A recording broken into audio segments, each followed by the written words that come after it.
Hello everyone. So నేను previous వీడియోలో already scheduling criteria గురించి మాట్లాడాను. అక్కడ చాలా టర్మ్స్ గురించి నేను ఎక్స్ప్లెయిన్ చేశాను. మీకు అర్థం కాకపోతే ఒకసారి ఆ వీడియో చూడండి. అండ్ ఈ వీడియోలో we're going to talk about CPU scheduling. CPU షెడ్యూలింగ్లో బేసిక్గా సిపియూ షెడ్యూలింగ్ అంటే సిపియూ యొక్క ఐడియల్ టైంని తగ్గించాలి, అలాగే త్రూపుట్ ఆఫ్ ద సిపియూని పెంచాలి. So that is the main aim of the CPU scheduling. And different aims ఉన్నాయి, మనం దాని గురించి తర్వాత మాట్లాడుకుందాం. కాకపోతే మెయిన్గా మీరు గుర్తుపెట్టుకోవాల్సింది ఫర్ నవ్ అంటే ఈ పాయింట్ వరకు మీరు గుర్తుపెట్టుకోవాల్సినవి మాత్రం ఆ రెండు ఎయిమ్స్ మాత్రమే. సో ఇప్పుడు సిపియూ షెడ్యూలింగ్ గురించి మాట్లాడుకుందాం.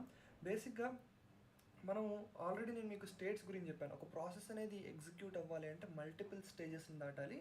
వాటిల్లో సెవెన్ స్టేజెస్ చూపించాను, అలాగే 5 స్టేజెస్ నేను మీకు ఆల్రెడీ చూపించాను. ఈ ప్లేలిస్ట్లోనే ఉంటాయి, మీరు కావాలంటే ఒకసారి వెళ్ళి సెర్చ్ చేసి చూడొచ్చు. సో ఇప్పుడు ఫస్ట్ న్యూ స్టేట్లో ఉన్నప్పుడు అంటే ఒక ప్రాసెస్ అనేది జస్ట్ అప్పుడే క్రియేట్ అయిందనమాట. న్యూ స్టేట్ నుంచి రెడీ స్టేట్కి వెళ్ళాలంటే మనకి మెయిన్గా ఉపయోగపడే షెడ్యూలర్ లాంగ్ టర్మ్ షెడ్యూలర్. ఈ లాంగ్ టర్మ్ షెడ్యూలర్ ఏంద్రా అంటే, లాంగ్ టర్మ్ షెడ్యూలర్ అనేది ఇప్పుడు ఫర్ ఎగ్జాంపుల్ మీకు ఎగ్జాంపుల్ చెప్తాను. ఒక రైల్వే గేట్ ఉంది అంటే ఆ రైల్వే గేట్ ఆటోమేటిక్గా తెరుచుకొని ఆటోమేటిక్గా ఓపెన్ అయ్యే టెక్నాలజీ ఉన్నా కూడా ఎవరు వాడరు. ఓన్లీ ఇండియాలో మాత్రమే we'll have a railway gate man. ఒక మ్యాన్ ఉంటాడు, ఆయన వచ్చి ఓపెన్ చేస్తే కానీ రైల్వే గేట్ అనేది ఓపెన్ అవ్వదు. ఓకే, సో అలాగా ఈ యొక్క ప్రాసెస్ అనేది ఆటోమేటిక్గా న్యూ స్టేట్ నుంచి రెడీ స్టేట్కి వెళ్ళదు. Only the long term scheduler అనే ఒక పర్టికులర్ షెడ్యూలర్ ఒక పర్టికులర్ వ్యక్తి ఎవరైతే ఉన్నారో ఈ లాంగ్ టర్మ్ షెడ్యూలర్ అనే వ్యక్తి, ఈయన ఏం చేయాలంటే ఈ ప్రాసెస్ని తీసుకెళ్ళి న్యూ స్టేట్ నుంచి రెడీ స్టేట్లో వేసేస్తే అప్పుడు ఆ ప్రాసెస్ అనేది మనకి మారుతుందనమాట, రెడీ స్టేట్కి వెళ్తుందనమాట ఆ ప్రాసెస్ అనేది. అండ్ రెడీ స్టేట్ నుంచి రన్నింగ్ స్టేట్కి ఇంకొకడు ఉంటాడు, రన్నింగ్ స్టేట్ నుంచి బ్లాక్డ్ స్టేట్కి, బ్లాక్డ్ స్టేట్ నుంచి రెడీ స్టేట్కి ఇంకొకడు ఉంటాడు. వాళ్ళ పేర్లు మీకు ఆల్రెడీ స్క్రీన్ మీద కనపడుతున్నాయి. కాకపోతే I was just explaining long term scheduler. Long term scheduler ఏం చేస్తుంది అంటే న్యూ స్టేట్ నుంచి రెడీ స్టేట్కి ఒక ప్రాసెస్ని అయితే ట్రాన్స్ఫర్ చేస్తుంది. సో ఇది కాన్సెప్ట్ అనమాట. ఇంతవరకు చాలు. మీరు ఎవరైతే కాన్సెప్ట్ వరకు నేర్చుకుందాం అనుకుంటున్నారు, లాంగ్ టర్మ్ షెడ్యూలర్ అంటే ఏంటి అని తెలుసుకున్న వాళ్ళు ఇంతవరకు you can discontinue from the video. కాకపోతే ఇప్పుడు we are going to discuss about what long term scheduler actually do. అంటే లాంగ్ టర్మ్ షెడ్యూలర్ ఏం చేస్తుంది, రెడీ స్టేట్కి పంపిస్తుంది. రెడీ స్టేట్కి పంపిస్తుంది అంటే it is adding more load to the CPU అనమాట.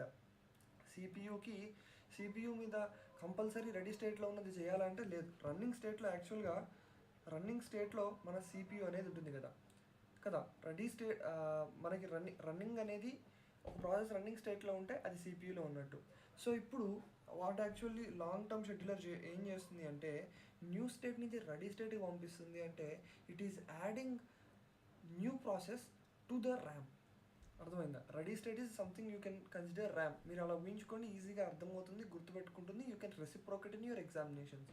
సో ఇప్పుడు న్యూ స్టేట్ నుంచి రెడీ స్టేట్కి వెళ్తుంది అంటే లాంగ్ టర్మ్ షెడ్యూలర్ అనేది ప్రాసెస్ని ర్యామ్లోకి పుష్ చేస్తుంది.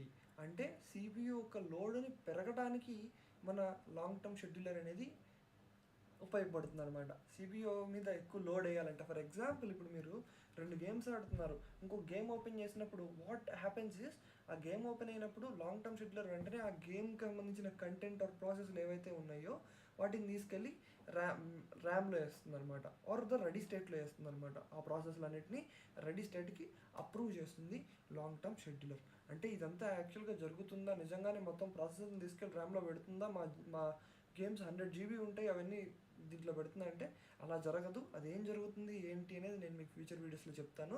దానికి సపరేట్గా పేజింగ్ అనే కాన్సెప్ట్ ఉంటే ఇవన్నీ ఉంటాయి, వాటి గురించి కూడా మనం తొందరగానే తెలుసుకుందాం. Thank you for watching long term scheduler.